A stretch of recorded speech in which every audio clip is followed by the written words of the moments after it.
Қызым саған айтам, келінім сен тыңда. Әйел үйдегі ырысың, ұл айбарлы қылышың. Қыз түздегі өрісің, келін кеңейген тынысың.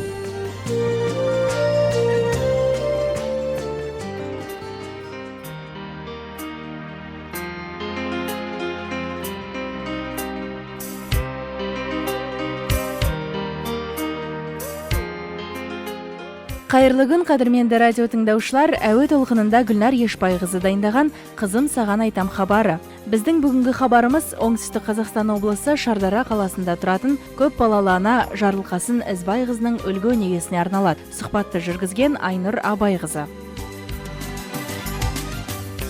Көп балалы ана ретінде қазіргі өсіп келе жатқан қыздарға, болашақ ана болатын және келіндерге қандай тілек айтар едіңіз? Жалпы бала тәрбиелеу, бала туу жөнінде, оның тәрбиесі жөнінде. Мен өзім көп балалы анамын, 5 қыз, 3 балам бар. 67 жылдан бері қарай осы Шардара ауданында қалада тұрамын. 67 жылдан 97 жылға дейін еңбектен қол үзбестен осы Шардарада үлкен астық қабылдау мекемесі болған. Сол жерде бухгалтер болып жұмыс істедім. Сол жерден зейнетке шықтым. Бірақ мен жұмыс істедім деп бала тууды шектемедім. Алланың берген балаларын дүниеге келтірдім. Мен енді баланы көп деп айта алмаймын, баланың көбі жақсы деп ойлаймын. Құдайға шүкір, сол балалардың арқасында қазір үлкен дәрежедемін деп өзімді есептеймін. Баланы шектейтін жастарға барлық жағдайды сайыстырып әкеледі де мына өмірдің ағымына әкеп тірейді. Баланы дүниеге келтіргенмен оны қалай асыраймыз, қалай жетілдіреміз? Көбінесе мына жұмыстың жоқтығын алдымызға тұтады. Жұмыс жоқ, жұмыс істей алмаймыз сіздер сияқты. Сіздер кезінде жұмыс істедіңіздер, бала асырадыңыздар, біз қалай асыраймыз деген 105-ке келіп дүниеден өтті. Менің енем 10 баланың анасы болған, соғыс айтатын, бір бала берсе, Алла соған несібе береді деп та. Біздің айтқанымызды тыңдаса, жастар баланы шектемеу керек деп ойлаймыз. Осындай егеменді елімізді осындай үлкен дәрежеге жеткеру үшін біздің ұрпағымыз көбею керек. Бір жағынан мен ойлаймын, көп балалы аналарға жаман жағдай жасалып жатқан жоқ, Құдайға шүкір. Балаларды санына қарай, ретіне қарай үкіметтің бөлген жағдайлары болып жатыр, қаражаттары. Соның бәрін реттестіріп, кішкене сол аналар кішкене ойлану керек деп ойлаймын. Көп аналар, біз қазір дорбамызды арқалап көшеде жүрміз, жолдасымыз дүние таппайды деп, ер азаматтардың атына да біраз әңгімелер айтылып жатады. Оған да онша қосыла алмаймын. Дүние табу керек, бірақ басының жағдайына да қарау керек. Сол ер азаматтарды да құрметтей білу керек. Баланы шектемеу керек деп ойлаймын мен. Өзіңіз Аллаға шүкір берген балаларыңыз арқасында жақсы деңгейге жеттім деп отырсыз. Енді соның ішінде неше келін түсірдіңіз? 3 келін түсірдім. 5 қызым тұрмыста. 23 немерем бар. Жасым 60-қа келді. 15 жасында тұрмысқа шықты. 30 жасқа келгенше 8 баланы туып үлгердім. Мінекей соларды аяғынан тұрғыздым, оқыттым, соларды дәрежеге жеткіздім. Енді өзім жұмыстан қол үзген жоқпын. Мінекей 30 жыл бір мекемеде жұмыс істедім. Сөйтіп пенсияға шықтым. Құдайға шүкір, ұлым ұяда, қызым қияда, келіндерім алақанына салып апалап отырады. Немерелерім жан-жағымда. Құдай қаласа шөбере көретін уақытта жақындап қалды. Өзімнің өнерге деген құштарлығым, құмарлығым бар. Осы елімнің, халқымның ортасында әнімді салып, тойларда өлеңімді айтып жүремін. Әлі қартайдым деп өзімді есептемеймін. Барлығы балаларымның арқасы деп ойлаймын. Болсақ дағы жаңа таныс, жүзсек талғаш қайықта, ұшқыр қиял кетау алыс, бұйырмашы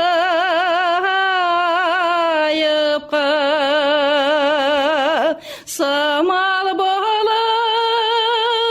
толқындырған айдың шалқар көл беті, сәулем мені ойландырған сенің жарқын келбетің.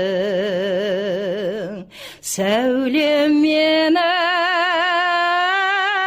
ойландырған сенің жарқын келбетің.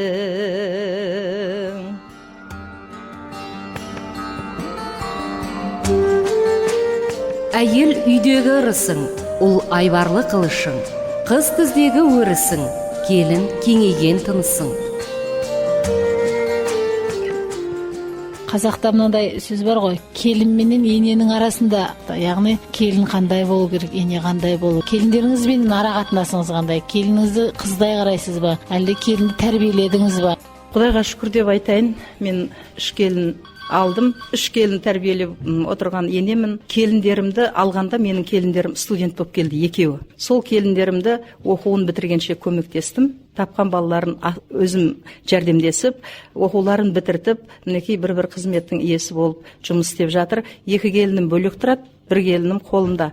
Енді ене мен келіннің арасы жақсы болу үшін екі жақта да бір кішкене ақыл, кішкене кеңшілік болу керек деп ойлаймын. Бір отбасында 2 әйелдің жаңағы тіл табысуы онша оңай емес. Дегенмен де көбінесе кешірімділік болу керек жастар жағынан, ал енді ене жағынан кеңшілік болу керек деп ойлаймын. Анау нәрселерді онша ескеріңкіремей, келісімге келіп отыру керек. Өзім жас келдім, өзім 20 адамға келін болып түстім. Менің басымнан үлкен ауыр күндер өтті, бірақ мен сол жағдайларды келіндерімнің алдына келтірмеймін деп көп әрекет жасадым. Білмеймін енді келіндерімнің не айтатынын, өзім Құдайға шүкір келіндеріме ризамын. Өзіңіз енеңізбен тату болдыңыз ба? Енеммен тату болдым. Енеммен тату болғанда енем енді 105-ке келіп қайтыс болды. Енді айтатыны жоқ, ол кісі жахан деуменен өтті дүниеден. Енеммен өте тату болдым. Енем өте жақсылап тәрбиеледі. Жастай келдім де сол кісінің тәрбиесіне кіріп кеттім де, сол кісінің тәрбиесіменен мен де өз келіндеріме. Сосын сізден бір сұрайтын нәрсем, сіз мысалы өзіңіз жастай тұрмыс, 15 жасымда тұрмысқа шықтым деп жатырсыз.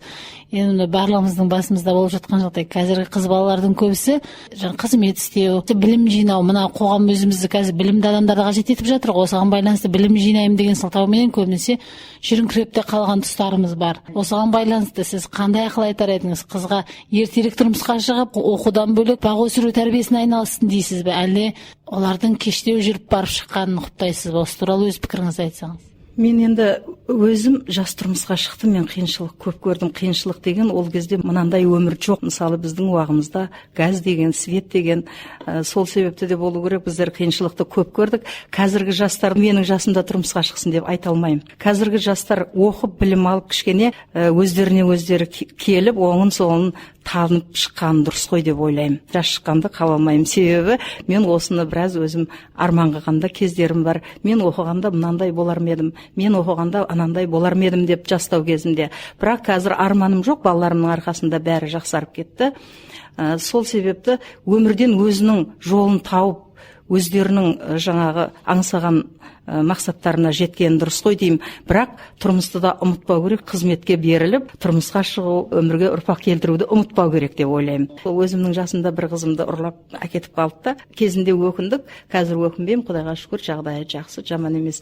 Дегенмен де жастық, барлық балалық өмірің бала тәрбиесіменен отбасында өткенде сәл ауырлау. Осы қыз балаларға әсіресе ойланатын мәселе, бала тәрбиелеп отырмыз ғой бәрімізде, менде де немерелер бар. Кішкентай қыздарға деуір денелерін ашып жүретін жағдайлар кездесіп жатыр қазір. Олар қазір ештеңке білмейді ғой, бірақ кейін келешекте өкінбесе болғаны ғой деген ой бар. Ата анадан асып, бала еш жаққа кете алмайды, ата ананың тәрбиесінен асып. Сол қыздарға кішкене ана жағынан неге тиым болмайды екен деген ойым бар, осыны бір айтқым келіп жүретін. Кіндігін ашып жүрген біздің әсіресе қазақтың қыздарына онша жараспайды. Бір күні бір осы жерде неге барып қалдым, бір ғимаратқа. Енді ондай шорты киіп жүрген қызды мен қалаға қанша рет барып жүрсем де кездестірген емес едім. Осы жерде 3-4 еркектің арасында бір қыздың шорты болғанда, енді өте келте шорты топикпенен қызметте жүр, ана қызды көріп отыр. Мына қыздың осыншалықты ғимаратта жүріп денесін ашып отырғанына неге ешкім тиым сала алмайды деп, сол жерде өлеңді жазып беріп кетіп едім, бірақ ол өлеңімді еш жерге шығармады ешкім. Енді намыстанғанда болу керек. Сондай жағдайлар кездесіп қалады. Бұның бәрін мен ең бірінші әкеден де бұрын анаға байланысты деп ойлаймын. Ана соған кішкене көзінің қиығын салып, олардың келешегінде де денсаулығына да зиян болады. Ол қазір мінекей мынандай суықта денесін ашып жүру деген енді менің көңіліме отырмайды. Басқа аналардың не айтатынын білмеймін. Мен аналарға соны айтқым келеді. Енді осы халықтың талғамына қарай шығып атқан болу керек киімде. сондай киімдер көбейіп кетті. Бірақ сол киімді тауып киеді қыздар. Нағыз қажетті жерлерінің бәрін ашып қояды. Ол деген біріншіден ер кісілердің көзіне тез түседі. Қыздардың жаман жағдайға баратынын да сол себепті деп ойлаймын. Денсаулығына өте зиян. Денсаулықты да ойлау керек. Өмірге ұрпақ келтіремін, өмірден өзімнің үлесімді аламын деген әйел аналар осы жағын сәл ескеру керек.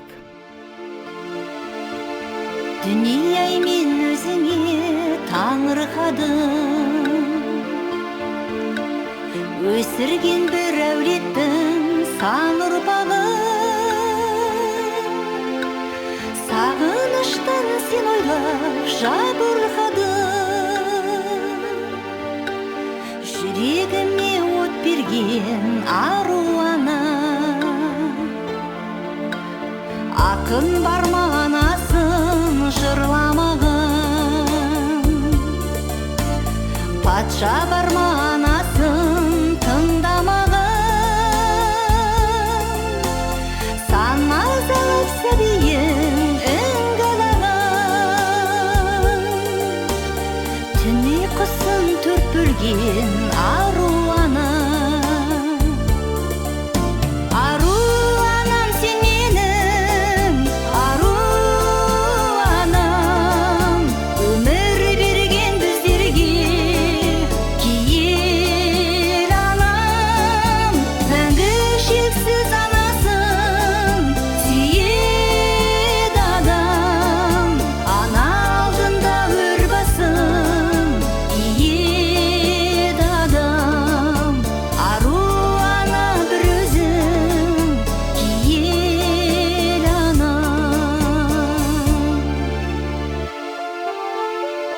Дүниенің нұр шашқан таңы қаныдай, бар баламды баулыдым бағыбандай. Әр баламды аймалап жаның қалмай, бізді сүйдің ұнатып ару ана. Ана деген көп болмас бірақ адам, қоштасарда туғанда жылар адам. Көздің жасын сәби жоқ боламаған, әлдиледің жұбатып ару ана. Ару анам сен менің, ару анам, өмір берген біздерге киел анам. Мәңгі шексіз анасың, сүйеді адам, ана алдында өр басын иеді адам. Ару ана бір өзің, киел анам. Әуе толқынында өз өмірінің иірімдерінен сыр ақтарған Шардара қаласының тұрғыны көпбалалы ана Жарылқасын Ізбайқызы. Хабарда әнмен әрлеп әуе толқынына дайындаған Сәветхан Мейірханұлы, сұхбатты жүргізген Айнұра Байқызы, хабардың редакторы Гүлнар Ешбайқызы. Мәтінді оқыған Салтанат Смайылова.